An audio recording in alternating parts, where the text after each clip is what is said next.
You are now listening to the Brothers and Lovers Podcast. Welcome. Come on. Stand up, rise up, rise. What you gonna do about it? Get your mind up. How you gonna move about it? Get your shoulders right. And you get right to it, and we unite. Cause they gonna fight. Shall I stand by my brother's side? If he wrong, I should tell him why. Enter battle, we shall ride. Let the world feel our battle cry. Stand up, rise up, rise. What you gonna do about it? Get your mind up. How you gonna move about it? Get your shoulders right. And you get right to it, and we unite. Cause they gonna fight. Stand up, rise up. What you gonna do about it? Get your mind up. How you gonna move about it? Get your shoulders right. And you get right to it, and we unite. We got a couple of difficulties, but that's not going to stop the show. We're going to do it. What we trying to do is just give some words of encouragement to the people. God bless. I'm glad to be here. Grace, peace, and blessings to everybody. I'm glad to be here. And yeah, man, you know what? This is a nice segue into our topic of love. Because whenever there's love, there's going to be some challenges. You know what I'm saying? And learning to love, we have to learn to work through these challenges. And so I'm Hart, and we're here. Let's make it happen.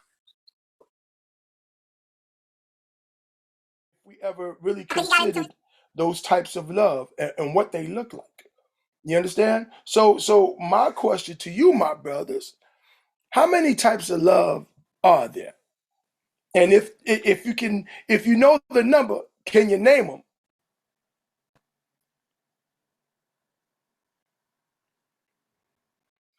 Brother Larry, you first.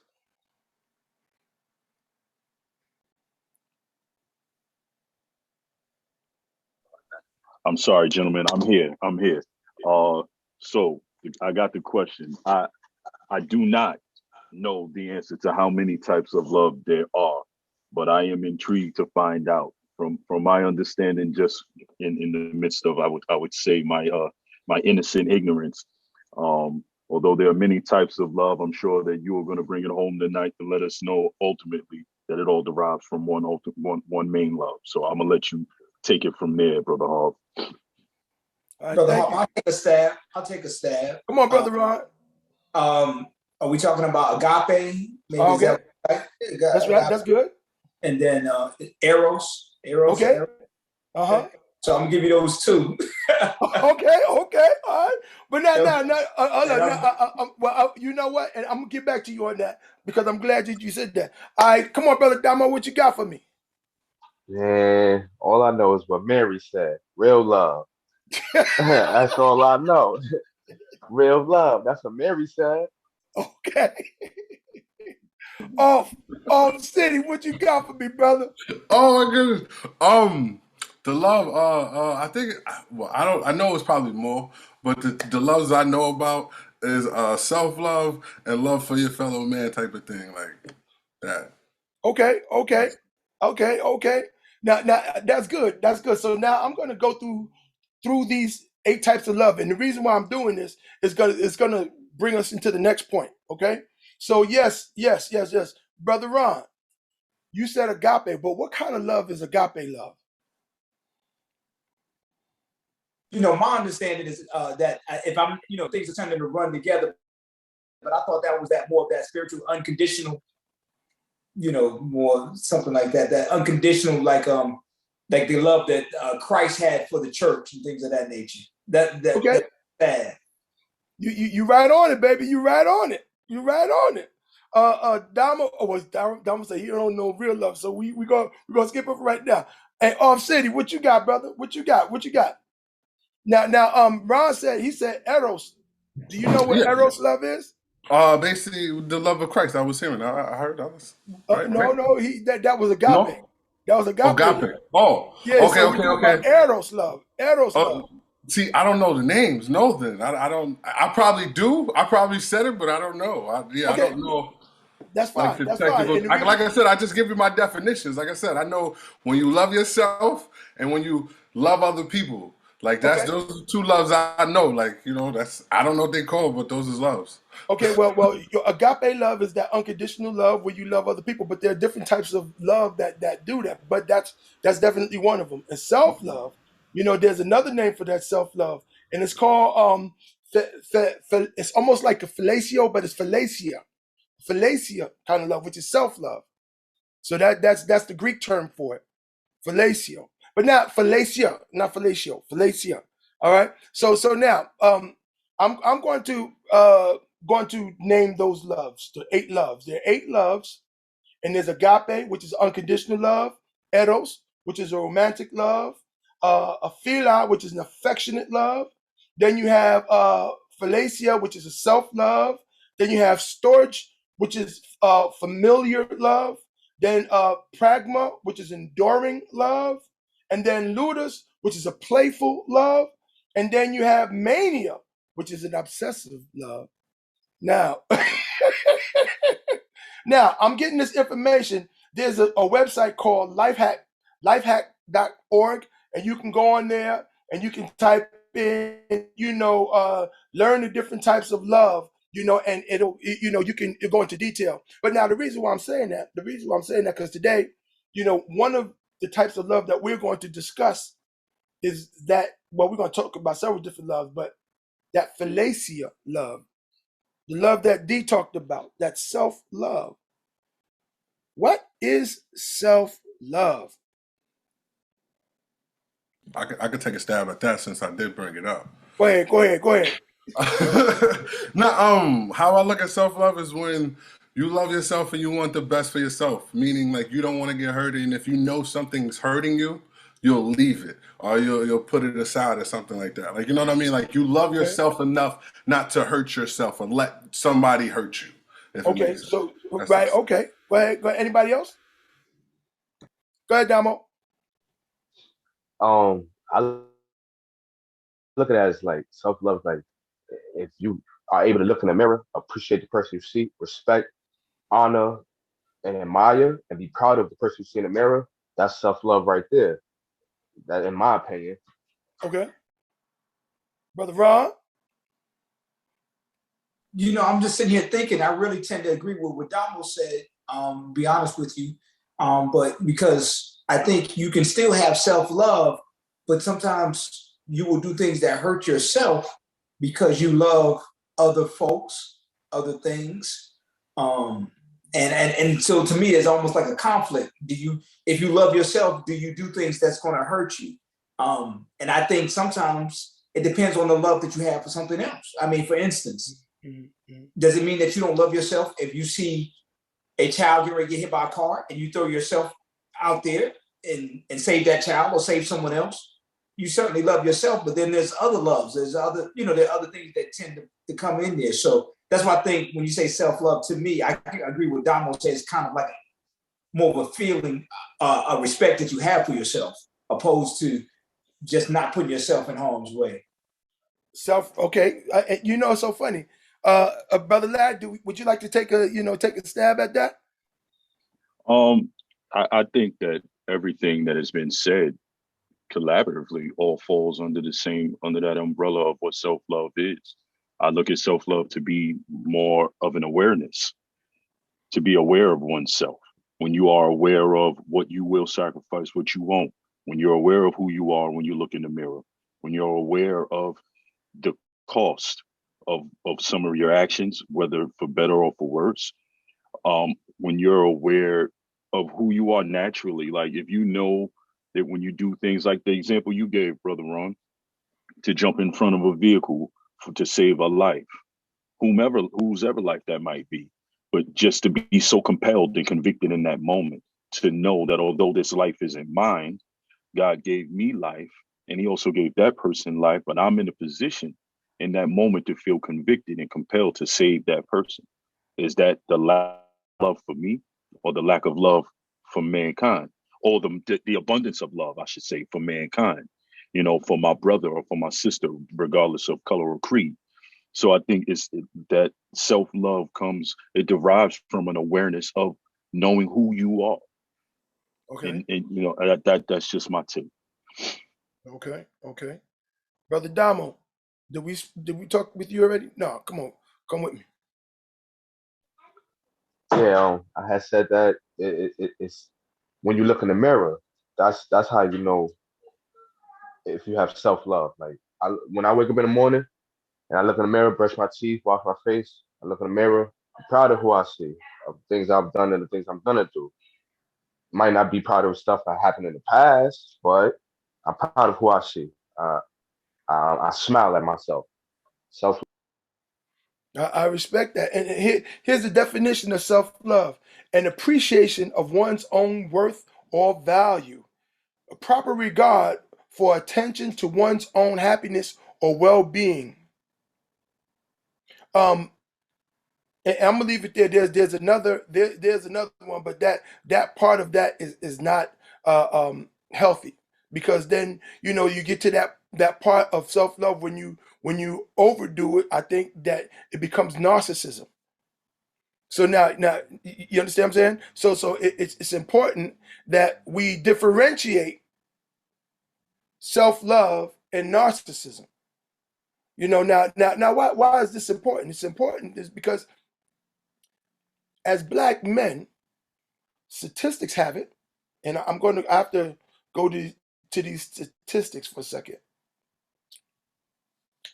It says here, and I'm getting this from the publicmed.ncbi. Anyway, it's the National Library of Medicine. Okay, and so it says here the mortality rate among black men in the U.S. Right, and it says here there are 5 major causes for the mortality rate of black men, and those 5 major causes of death for black men in America are as follows: 1, heart disease; 2, 5, homicide. Now, interesting, the way the media portrays it, we would tend to think that homicide ranks up there at number 1. But when we look at the number, well, we hadn't talked about the numbers, but when it comes to heart disease, 24.8% of black men die from heart disease. 23% die from cancer. 5.8% die from unintentional injuries. 5.1% die from stroke, and 4.3% die of homicide. That is the lowest number. So why am I saying this? I'm saying this because heart disease, from my understanding, unless you're born with it, is preventable.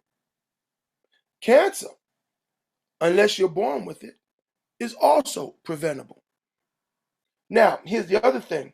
Unintentional injuries, I'm not going to say that every one of those are preventable, but a lot of that is preventable when we start considering self-care, self-awareness, places we put ourselves, the people we interact with, how we approach life. All of these things contribute to those unintentional injuries that could possibly lead to death. You understand what I'm saying? So, Brother Ron, you have a question? I mean, as black men, there are certain stresses that we have. I mean, when you say that there are certain stresses that we have that just come along with being a black man, trying to take care of one's family. And those stresses sometimes lead to strokes, sometimes lead to other things. So it's like, when you say they're preventable, and I wasn't even going to touch cancer, I wasn't even going to touch cancer if you said it's preventable. So how does one prevent cancer? I mean, I know that, like, if you're smoking, I mean, there's something on any of those things. So how do we do that? For instance, even when it comes to some of the foods that we eat, there's some folks just barely get enough.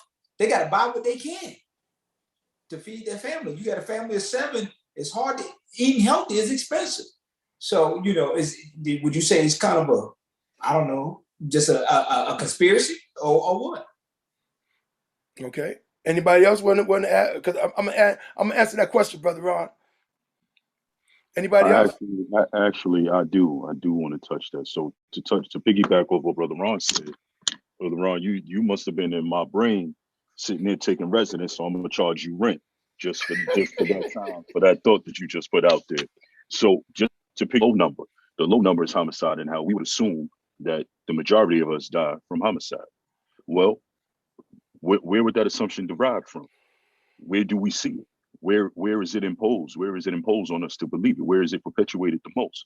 On TV, on radio, in movies, social media, and to that word that Brother Ron threw out there was conspiracy. And that's a key word. Although we throw it around humorously, that word is very important to our community because it holds so much value. In my mind, I'm saying, of course, they would want us to believe that homicide is the leading factor in why we don't survive as Black men, what's killing us the most, because the stresses of the world that cause the cancer, that cause the heart disease, we spend a whole lot of time trying to take care. Our backs are against the wall. We stay behind the 8 ball. How many times do we speak to stress being an issue? Don't stress, brother. It'll get better. Don't stress. The sun will shine another day. Don't stress. God is good. God gonna take care of it. All we talk about is stress because it's stressful just being Black. I'm gonna just leave this out there and I'm gonna let you get back to it, Brother Hall. But I want to leave y'all with just a thought. I said this the other day, just having a random conversation. I said, you know what? It's funny how I'm America's most wanted, and I've never committed a crime. The only crime I've ever been charged of is being Black. Just give that food for thought for a minute. And with that, I yield. Very interesting, and I appreciate what you're saying, Brother Larry. Now, wait, before I go into this, is there anything else that you brothers want to say?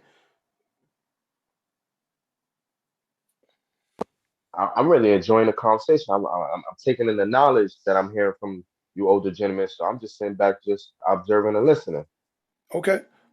Now, think about this. What if? Have you considered?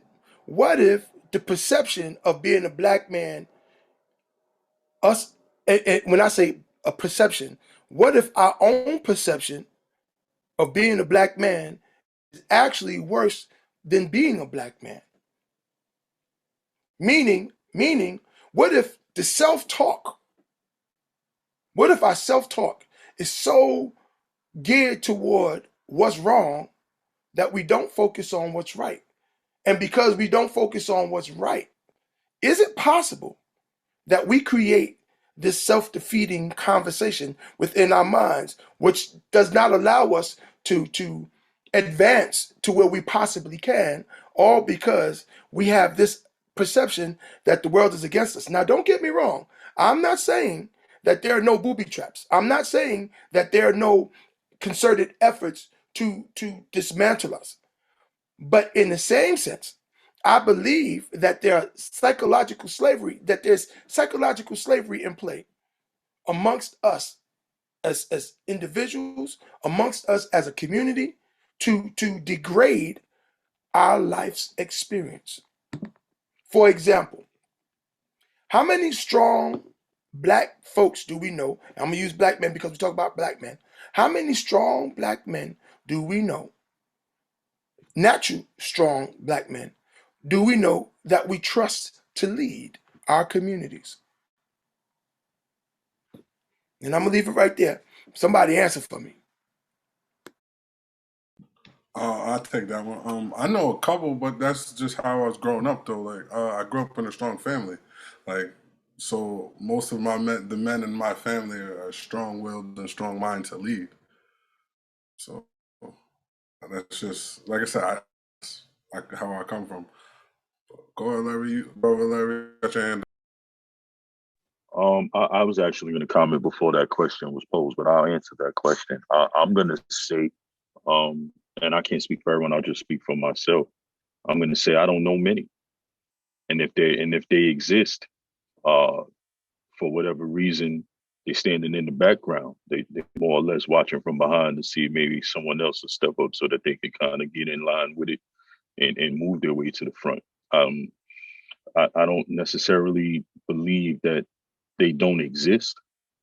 I don't if it's the absence of incentive or if it's the absence of belief in of of actual change that prevents them from stepping into the forefront, or is it fear?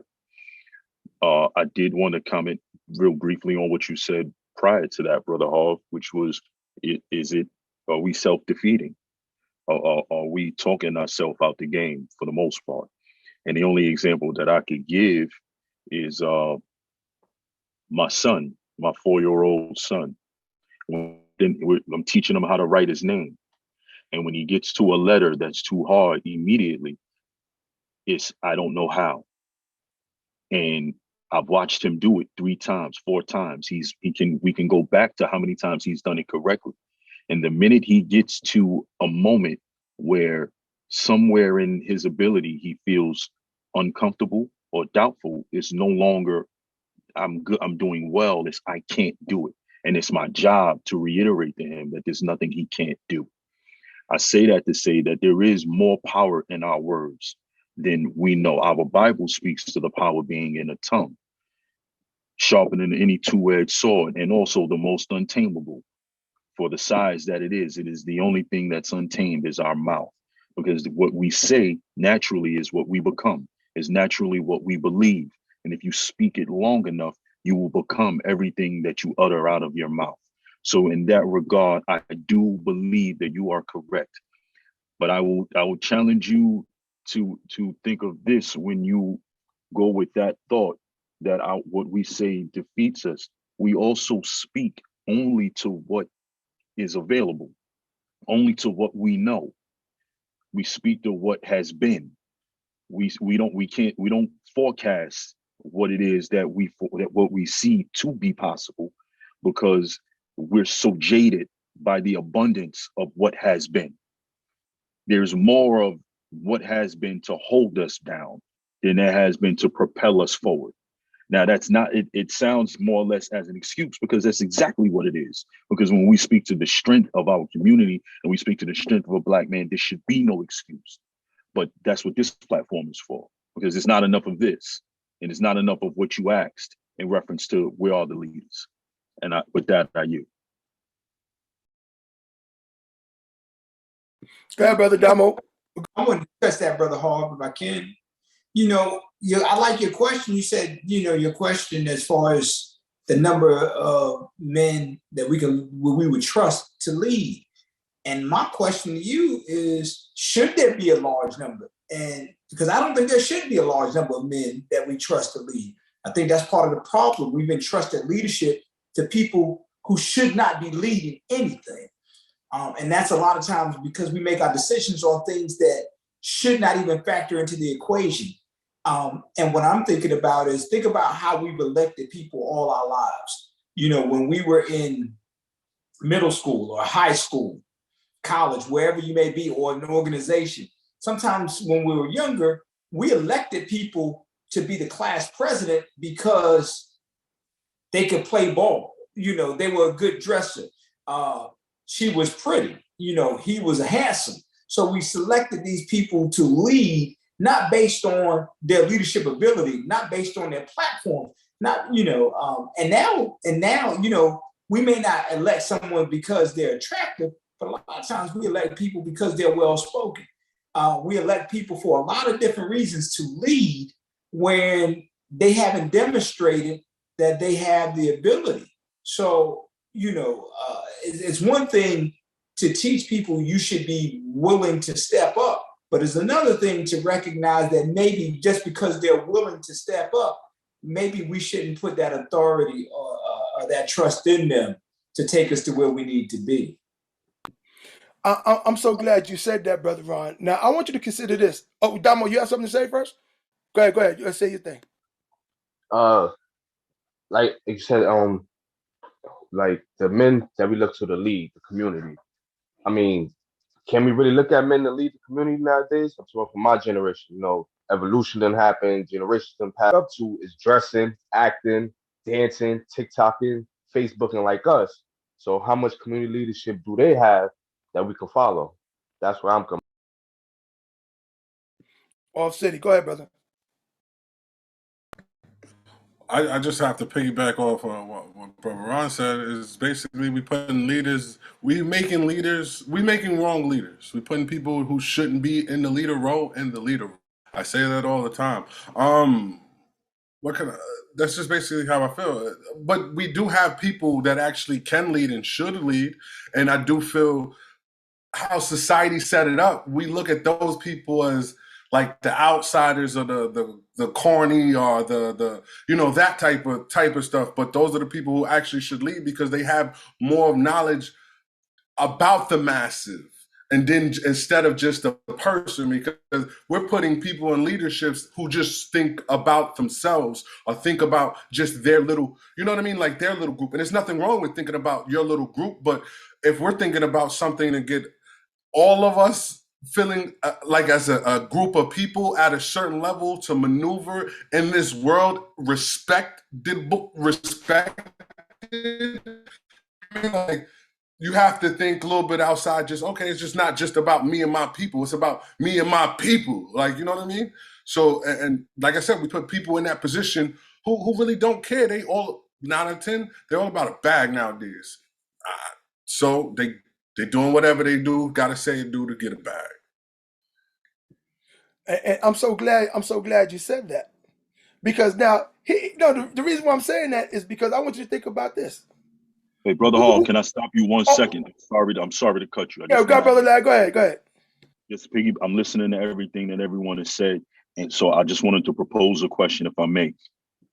Just based off what you said with the number of leaders, maybe we're looking for a group of leaders as opposed to one. And then Damo, with what you said with the generational leadership, is the problem the lack of leaders, the lack of leadership, or our lack of having a true definition of what a leader is supposed to be? Like what is our definition of a leader for our community, for our people? What does that naturally look like? And with that, I yield. You know what? I'm gonna charge you rent, brother. I'm charging you rent. Get out of my head.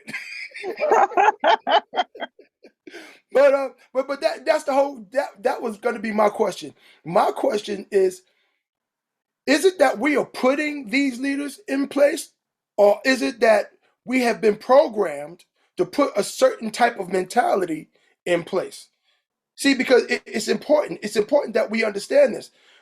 Do we understand that what we need in order? How do we, first of all, identify good leadership? Because the word says, "By their fruit you shall know them."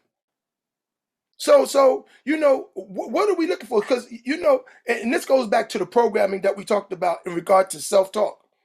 Now, and what I mean by that is this. Consider this. If we are always talking about what we don't want, when do we talk about what we do want? And when do we begin to ask ourselves, what is it that what we want? What does it look like? What is it going to feel like? What is it going to be? Because at this particular point in time, we're so busy as far as not just the community, but people overall. We spend more time talking about what we don't want. Now, here's the interesting thing about the law of attraction. The law of attraction says that we become what we talk about, what we think about. Also, there's a Earl Nightingale. He has a book series and an audible called The Strangest Secret. And I would strongly suggest everybody gets this particular audible or audio book. And it's a book too, but it's called The Strangest Secret by Earl Nightingale. Why? He talks about our thinking. Our thinking is the catalyst to the life that we live. As Black men, as people, our thinking is the catalyst. If you think about where we live now, if you think about how we're living and the people that we interact with, it's all a manifestation of our thinking. And our thinking is a manifestation of our believing and our experiences. So this is why you have certain people who are rich and some people who are broke. Is it that the broke people are broke because they don't have opportunities? Or is it that broke people are broke because they don't understand the opportunities they have and don't know how to utilize the opportunities? Which goes back to the self-talk, the self-thinking. Because, well, I don't want to get so deep, but I got to get deep. Think about this. You got two people who have $100. The one who's proficient in growing money and the one who's proficient in spending money. So now the one who's proficient, that if you have the same two people who have the same $100, who have the same opportunities available to them, but the one who's proficient in growing money will find opportunities to grow that money. The one who's proficient in spending money will find justifications to spend that money and then be broke again. Which one are you? That's the question. Which one are you? Come on, Brother Ron. I'm glad I'm just thinking about that, and I think you're right. And it goes back to this whole conversation about love. And I think a lot of times the self-hate or the love, do you love yourself? And I think the person who is insecure or hates themselves sometimes is doing things to make themselves like themselves. What I mean is you're going out there buying things that you don't need to impress people that you don't know or don't even like to make you feel better about yourself. You gotta, let's just be honest. This time last year, people got more money than they ever had. I mean, just given from the government in the form of stimulus checks. And the vast majority of people use that to buy things, not necessarily things that they needed, but sometimes things to make them feel good about themselves, things that impressed other people. You had people buying designer bags. Some people bought, cars, whatever the case may be. But the person who has love for themselves, oftentimes they did something to make themselves happy, but they were more willing to put that money into a vehicle that maybe generates wealth. Or maybe, if they didn't even know how to generate wealth, they did things like maybe they put it in the bank, to hold on to it for something else. So I do think, I'm not saying everybody who's just a spender hates themselves, but I'm saying I do believe there is a connection between love and our habits, what we do financially, and at the same time, I'm not too gone to recognize that a person who grew up without anything, when they get a little bit of something, sometimes they don't know how to let it grow because they just never had that experience and no one's taught them how to do that. Thank you, Brother Larry. Come on, what you got for me, baby? So I'm going to piggyback off what Brother Ron said, because as usual, he come with that gem. And you're absolutely spot on. There is the spender who has had very little or next to nothing. And the minute they touch a speck of gold, they want to change the world in a day for themselves. And a lot of our people, I find the connection, just listening to everything that was said. For me, what I keep hearing is love and an oppressed mind. Because when I think about the oppression, an oppressed mind, someone who feels like they lived under the thumb meaning without, whether it be financial without, family without, just without in general. And you always feel like you're so far behind the 8 ball and all you're doing is trying to get ahead, running a losing race. The problem with our people is, at least in my opinion, we have yet to figure out where that mindset starts, because it begins somewhere, and we try to track it from when we think maturity should start, or when you get old enough to get out your mama house. And I'm talking about Black men. When the daddy isn't home and you got to step up and be a man for yours now, and things of that nature. Where does that oppressed mind start, the way you feel like, if I could just get my own shot, if I could just have a moment to be relevant, to feel important, to be somebody.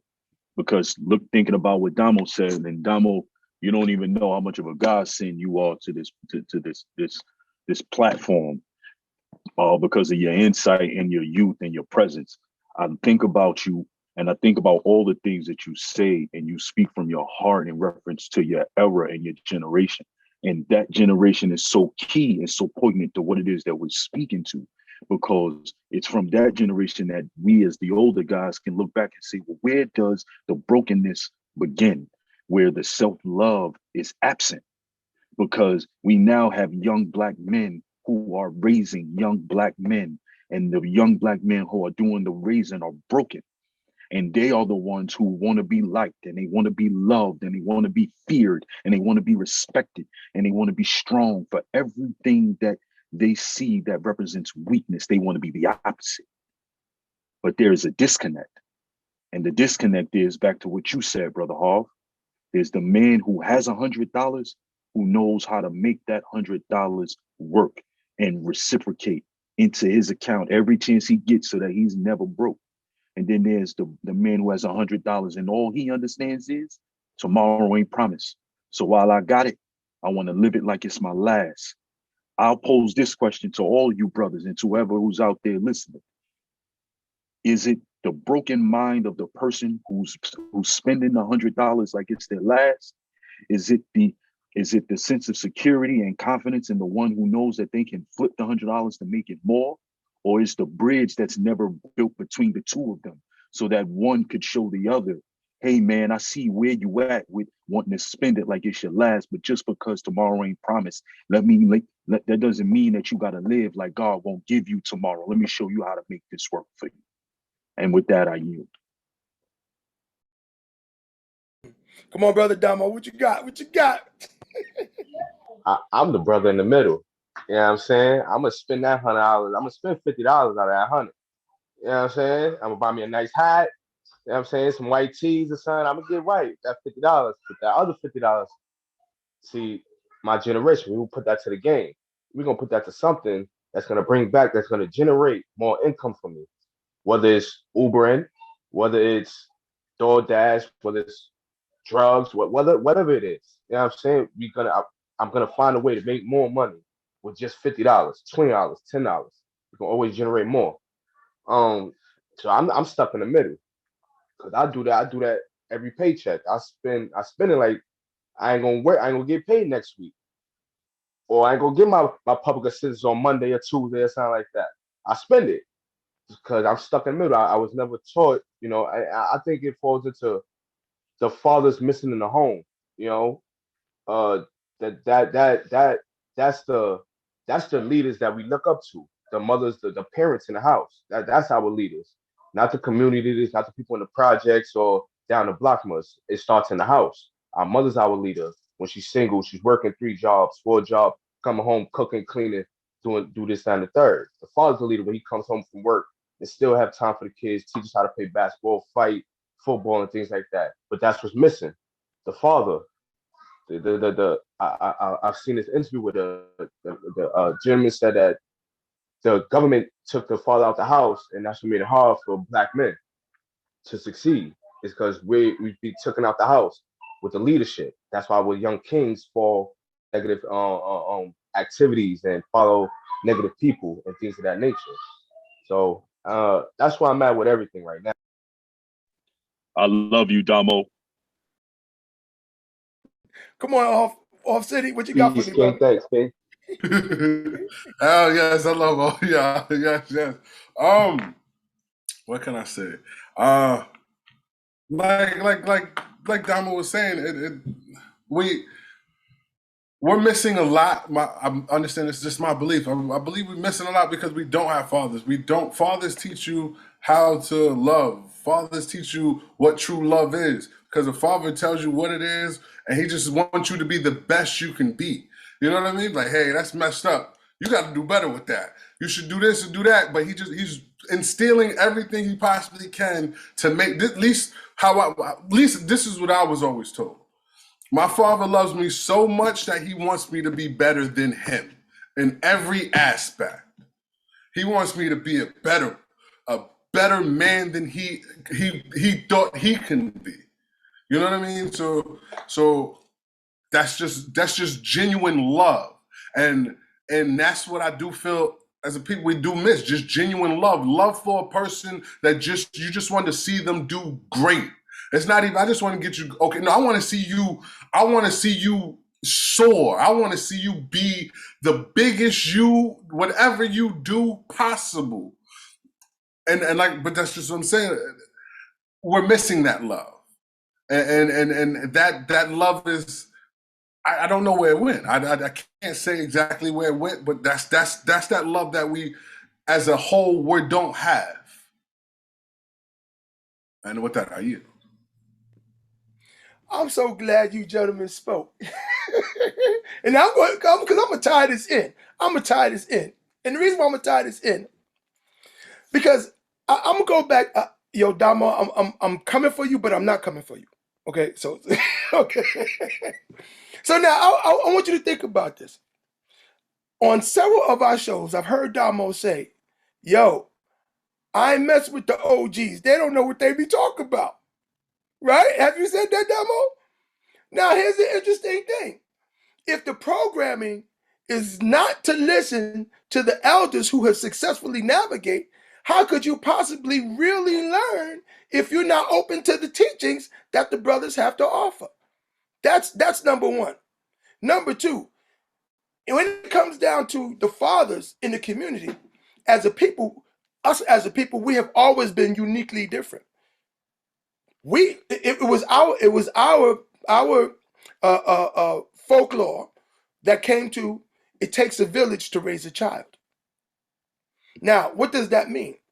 That means that even if you're not my son, you are my son. And when I see you and I see something out of pocket, it is my obligation to come to you and say, my brother, I love you, even though you may not know me. And I see some things and I want to offer you this advice. Now, here's the interesting thing about it.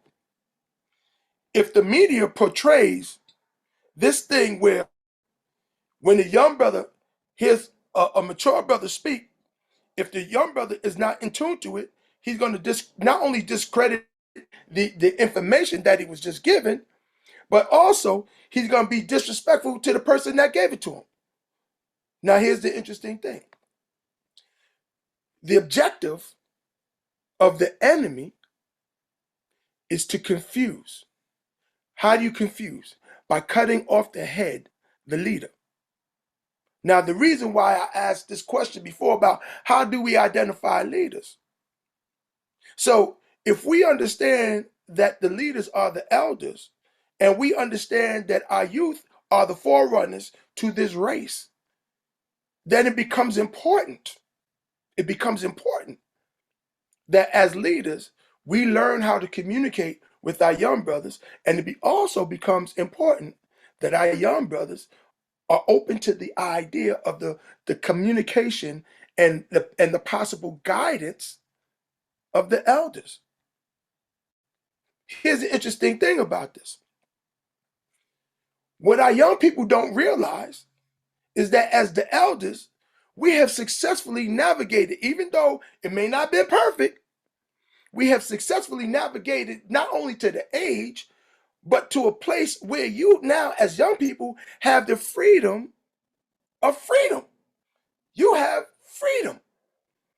Now, if you think about where we were in the 1860s, even in the 1960s, and where we are today, that came not because of just, haphazardly. It became because of the forework that had been done of the forefathers.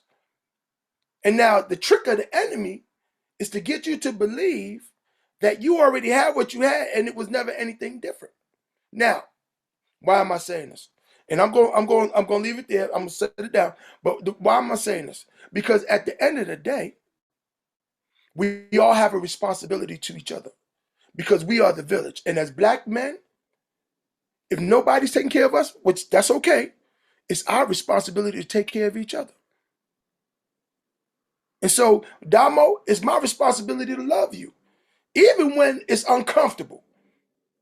And I hope that at some point, you, Brother Larry, Brother Off City, Brother Ron, we all can get together and realize the need for our self-love. Self-love is self-love of self, but self-love is self-love of community, of men, black men in particular. When we learn to love ourselves, now we are on the road to correction. And on that, I yield.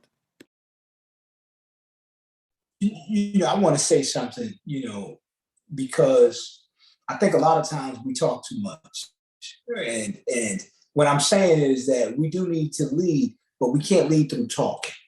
Words are great, but actions produce results. And what I mean is that people may listen to what you have to say, but I can promise you and damn well guarantee they will follow what you do. That's why a brother like Donald said, look, his plan as far as taking some of that bread, enjoying himself, son, and figuring out a way, because he saw somebody else do that.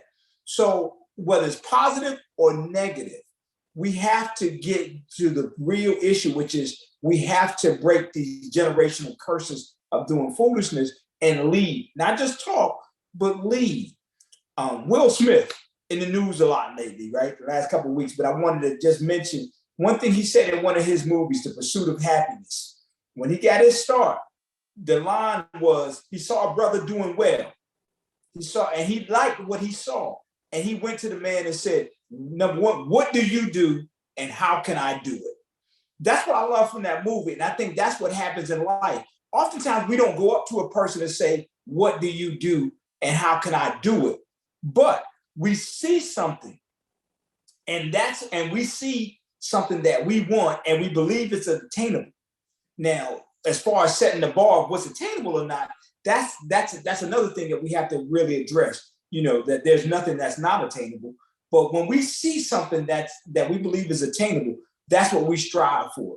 And that's what we try to do. So, you know, we as brothers in the community, we have to reach out to folk and say, hey, man, you can do this, you know, and this is how I'm doing it. I'm not just talking to you. I'm telling you, this is what I'm doing, because that's what the streets are doing. That's how the streets recruit people. They show a lifestyle. It may not be accurate, but they're displaying and portraying a lifestyle. Somebody else is watching that lifestyle saying, wow, I like that. That's what I want to do. And then they go in. But that's all I wanted to just touch on that. Words are great, but we have to, we have to lead with action, and we have to break some of the generational curses that have held people back. Thank you, brother Damo. Come on, baby. Look, Ron Brady, I'm about to take that pass you just threw that in that field and run it home. This is what I mean by we don't listen to the OGs. Y'all don't show us. Y'all just talk. You know what I'm saying? Like, if I see one of my friend's father, every time I see him, he got on a suit and tie. And I am one of them kids or one of them gentlemen that ask him, what do you do and how do I get there? I want to wear suits and ties. I like the movie Blue Hill Avenue, because they was wearing suits and ties, even though they wasn't doing the right stuff. But I've always wanted to wear suits and ties. When I see this gentleman, I always ask him, what do you do? How do I get there? And he always gives me some good knowledge. Go this route, go that route, don't turn left, go straight. But that's an action that I like to see. Somebody wearing a suit and tie. We don't see people like that in the neighborhood like that no more. They got on the jeans like us, the Yeezys, look fitted low. That's what we see. So their actions is, like I said, spend some money, make some money. Not show us briefcase, suit, tie, or except for one of my good friends, Michael Parker. I love that man. Shout out to MP. He's showing us a whole different ball game. He wears suit. He wear the same thing I wear, but he has a plan. You know what I'm saying? Like he's showing us young men his route, and not many of us is picking up. But sooner or later, it's gonna happen. So that's what I mean by the young generation don't listen to the older generation, because y'all don't show us. Y'all just talk, and that's what I hear. Thank you, brother Damo. Come on, brother Larry. You got something to say? I'm gonna just say this last thing. So I'm kicking field goals. You caught the pass, you ran in there, and I'm kicking for the extra point. I'm gonna kick for the extra point. Let me take this one.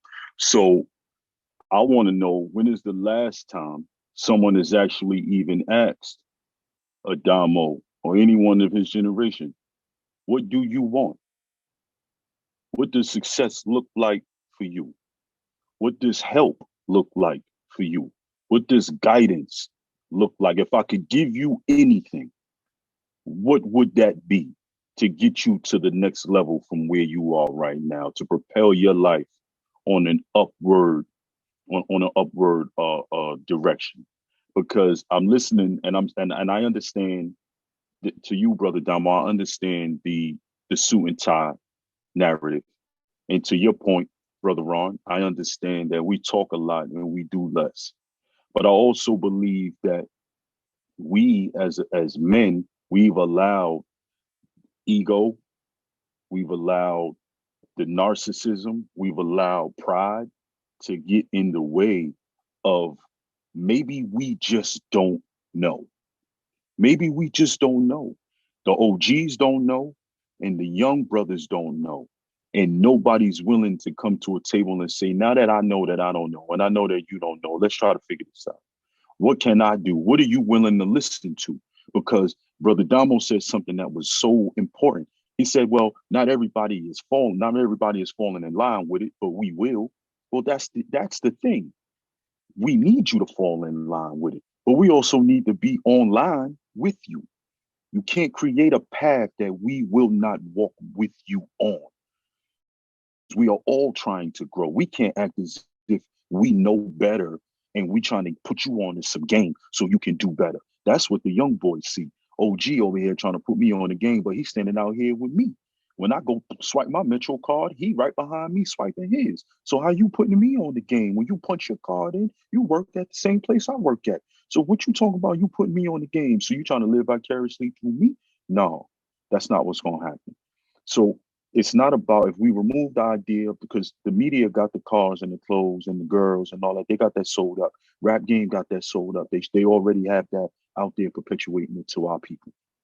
The only way for me, in my mind, to change the narrative is to do what no one else is doing, and that's have an up close, personal conversation. I'm not going to talk to you through television. I'm not going to talk to you through music and song, although those things are very important and they're poignant and they get the point across. But who's asking you? How can I help you within the power that I'm granted by God, within my natural ability? What is it that I can? What does that look like for you? And with that, I yield. Brother Off City, we got 5 minutes, so I want to wrap it up, and then we have one question. I think we have one question, if not mistaken. But go ahead, Off. You should go. I'm gonna keep this short and sweet. Everybody said everything I needed to say. So I really don't have nothing to say. Like I understand the disconnect. That's why I do. Like it's not I understand. I just looking. I'm trying to figure out the disconnect as well. And me trying to figure out the disconnect, that's what it's come to play. Like this is why this came to play. Like it's a lot of stuff I feel that we don't have that we used to have. And I'm just trying to put the stuff that we used to have that made us as a strong unit, as a strong community, back into us, if it makes sense. And with that, I yield, like I said, not too much. All right, so gentlemen, we have 4 minutes. Closing statements. Brother Ron, I'm gonna start with you, and then we're gonna go to Brother Larry, then Brother Damo, then Brother Off City. Come on.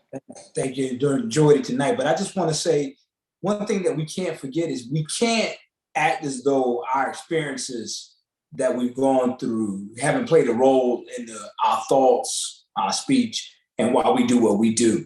You know, a lot of times, think about, you know, when you were growing up, if food sometimes was short in your house, you overate when you got something to eat. You didn't, you know, because you knew that when I get hungry, it may not be anything in there to eat. It may not be anything left. So, you know, and that tends to form, you know, a habit of who you are and how you deal with food, you know. But once you get to a place where you're no longer, you know, fearful of not being able to get something to eat, then you change your habits. You begin to say, you know what, I'm good. No, I don't want it anymore. I don't need anything right now, because you're no longer in that mode. So my point is, our experience shape us, but as we grow and we get to a better place, we can change how we behave. I enjoyed it, brothers. Brother Larry, 30 seconds, baby. 30 seconds. We got 2 minutes. I'm gonna keep it short. Listen, experience will always be the best teacher. Brother Ron, you hit that dead on the head. Our experience is what gives us our insight into where we go based off of where we're coming from. I'll leave you with this. It will always, always, always, always. Every time I look at my kids, I'm reminded that it will always take a village. It will always take a village to ensure that we all stay above water. And with that, I yield. I love you, brothers. Thank you so much for allowing me to be on this platform with Come on, brother Damo. I'm taking as tonight was just about love. Love yourself, love your community, love your actions, love your goals, love your mistakes, and learn.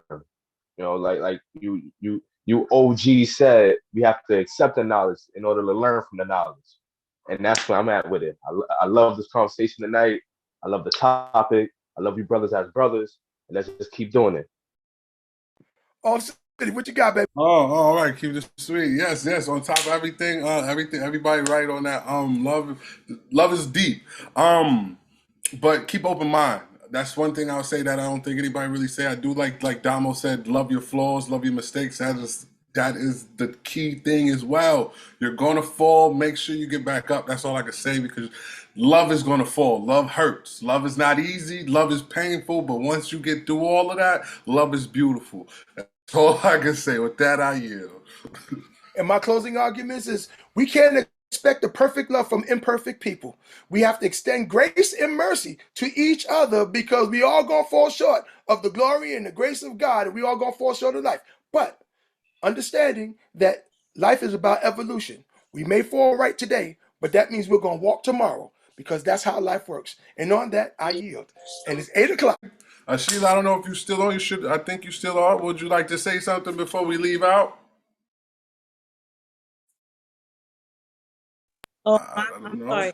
Yes, I just want to, as a single mother and a widow, I to say thank you for you brothers for doing all you do. There are women out here who celebrate you and love you too. So thank you for the love. Thank you for doing what Thank you. Thank you. We love our women too. Now, all right. I guess that's it, right? All right. I would like to say thank everybody for coming out. Thank everybody for tuning in. Thank my brothers for talking. Next week we're gonna be talking about what it takes to be a father. That's gonna be even tougher. Ooh, it's gonna be deep. All right.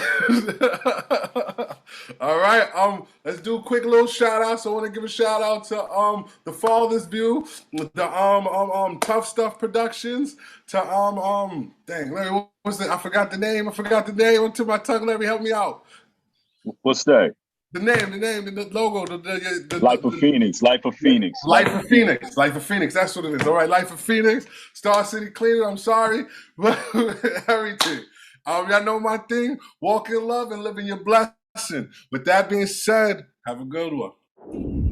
Get your shoulders right, and you get right to it, and we unite.